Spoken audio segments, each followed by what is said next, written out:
Monsieur le président, monsieur le ministre, monsieur le rapporteur, mes chers collègues, depuis quelques mois, la crise ukrainienne nous rappelle l'urgence de plus en plus brûlante de notre indépendance énergétique.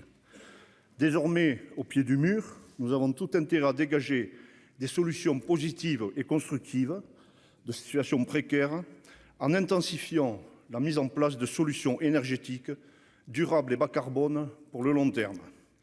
Les solutions photovoltaïques s'inscrivent dans cette évolution. Parmi elles, l'agrivoltaïsme apparaît comme un domaine prometteur qu'il serait regrettable de ne pas exploiter, ceci pour plusieurs raisons.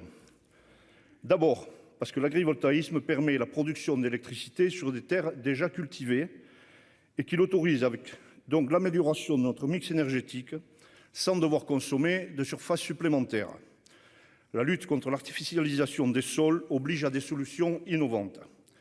Ensuite, parce que de nombreuses études montrent le bénéfice direct de l'agrivoltaïsme pour la biodiversité et les cultures, grâce aux effets dus aux ombrières et à la limitation d'évaporation d'eau qui améliorent nettement certains rendements.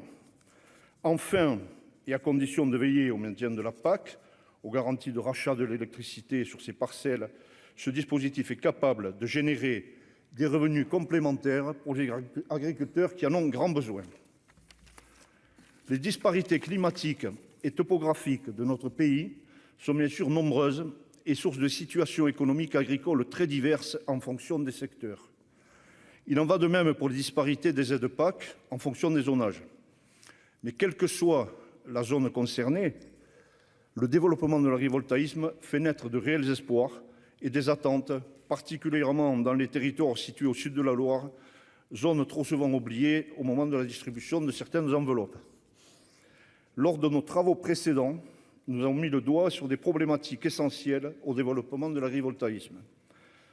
En outre, les questions du maintien de la PAC, des autorisations administratives, des contrats de rachat ou encore de la fiscalité appliquée.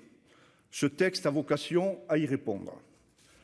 En abordant l'étude de cette PPL, nous souhaitons rester fidèles à l'esprit du projet de loi de Madame la ministre Agnès Pannier-Runacher sur l'accélération des énergies renouvelables, plus particulièrement à son titre premier, qui propose des mesures transitoires de facilitation et de simplification des procédures d'étude des projets nécessaires à notre transition énergétique. On nous propose pour une fois de desserrer l'étau des contraintes légales et réglementaires. N'ayons pas peur de cette liberté. Évitons les complexifications à outrance et l'inflation d'amendements qui, en visant une exhaustivité impossible, aurait pour conséquence de nous éloigner du cœur des problèmes et donc de la solution. Il ne s'agit pas de légiférer à la va-vite, ni d'inonder les territoires de panneaux. Il s'agit de rester vigilant et pragmatique quant à l'encadrement de la définition de l'agrivoltaïsme et de la pertinence des projets concernés, en travaillant en grande proximité avec les autorités locales, comme l'a rappelé Gérard Longuet, avec les maires, avec la DDT et avec les chambres d'agriculture. Je tiens à remercier tous ceux qui ont enrichi ces travaux de leur participation et de leur réflexion, en particulier les co-auteurs de la proposition de résolution, de la proposition de loi, le groupe Les Indépendants, notre excellent rapporteur et les services de la Commission des affaires économiques. Souveraineté énergétique, souveraineté alimentaire, c'est le double bénéfice de ce que nous voyons dans cette proposition de loi, dont notre groupe est fier de se faire le porte-voix. Merci, chers collègues. La parole est à Daniel Salmon pour le groupe